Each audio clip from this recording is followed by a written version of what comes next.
Hi there. Oh, I'm so happy to see you. How are you doing?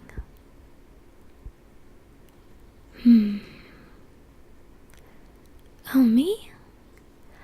I've had a long day walking in the cold. It was a lovely winter day, though. I went out with my camera, walked around. I took some great pictures. Why don't we go inside? Put on some nice, cozy pajamas. I can make you some relaxing chamomile tea. I've also made cookies if you want them. We can sit by the fire and warm ourselves up. I can show you the pictures I took.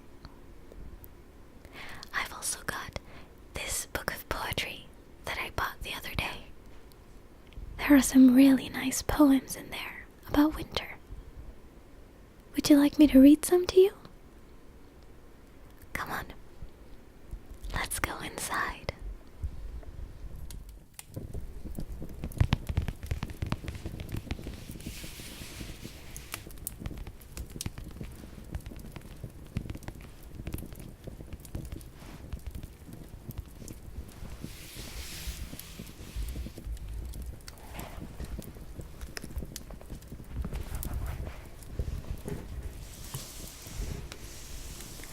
A Winter Blue Jay by Sarah Teasdale. Crisply the bright snow whispered, crunching beneath our feet. Behind us, as we walked along the parkway, our shadows danced, fantastic shapes in vivid blue. Across the lake, the skaters flew to and fro, with sharp turns weaving a frail, invisible net. In ecstasy, the earth drank the silver sunlight. In ecstasy, the skaters drank the wine of speed. In ecstasy, we laughed, drinking the wine of love. Had not the music of our joy sounded its highest note? But no, for suddenly, with lifted eyes, you said, "Oh, look, there on the black bough of a snow-flecked maple, fearless and gay as our love, a blue jay cocked his crest. Oh, who can tell the range of joy or set the bounds of beauty?"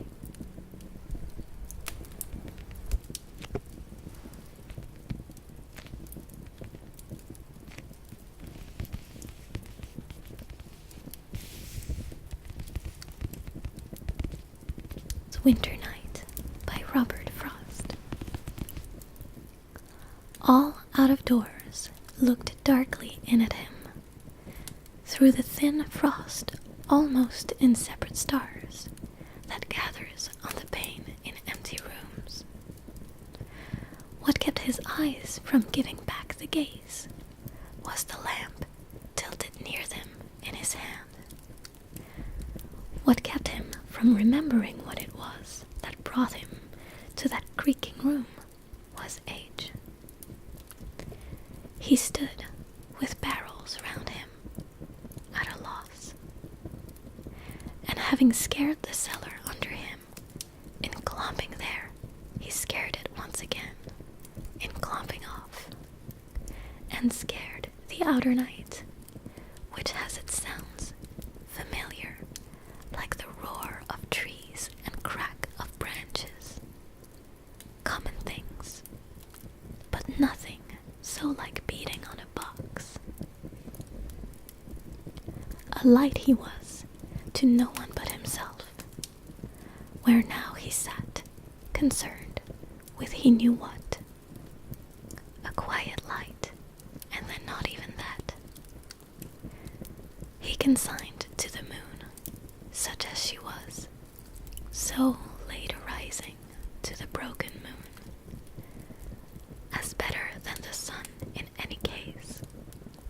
for such a charge, his snow upon the roof, his icicles along the wall to keep, and slept.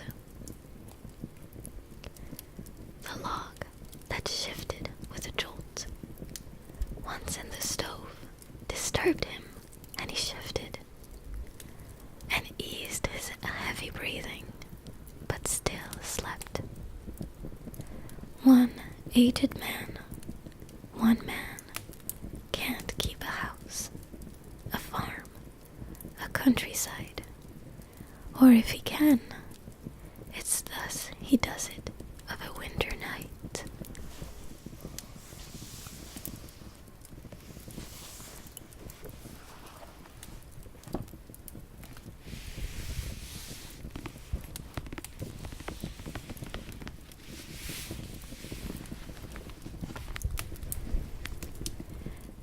Winter, My Secret by Georgina Rossetti.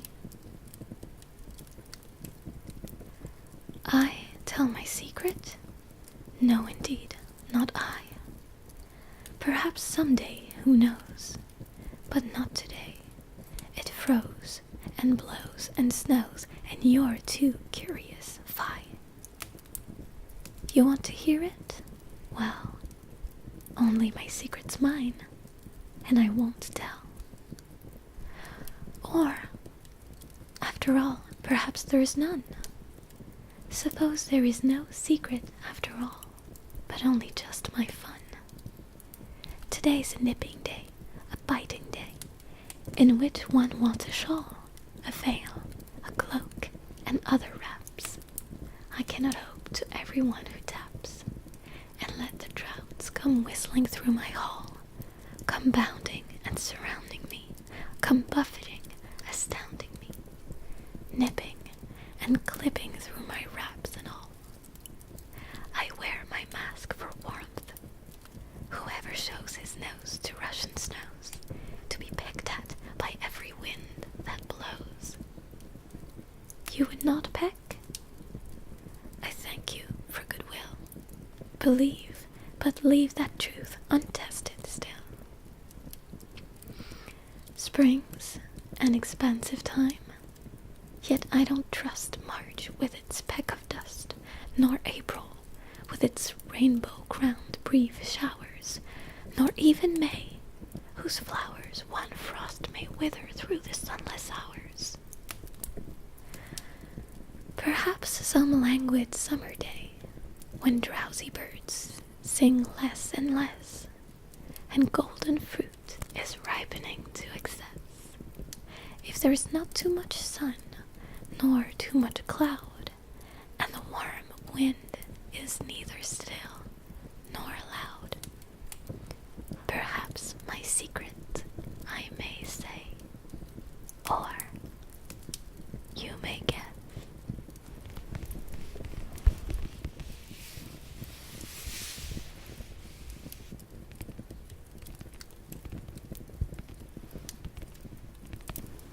A Winter Day by Lucy Maud Montgomery.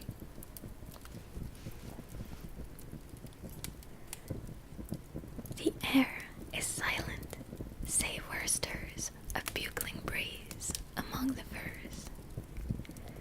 The virgin world in white array waits for the bridegroom kiss of day. All heaven blooms rarely in the east, where skies are silvery and fleeced, and over the Orient hills made glad, the morning comes in wonder clad. Oh, 'tis a time most fit to see how beautiful the dawn can be. Wide, sparkling fields snow-vestured lie beneath a blue, unshadowed sky. A glistening splendor crowns the woods, and bosky, whistling solitudes. In hemlock glen and reedy mere, the tang of frost is sharp and clear. Life hath a jollity and zest, a poignancy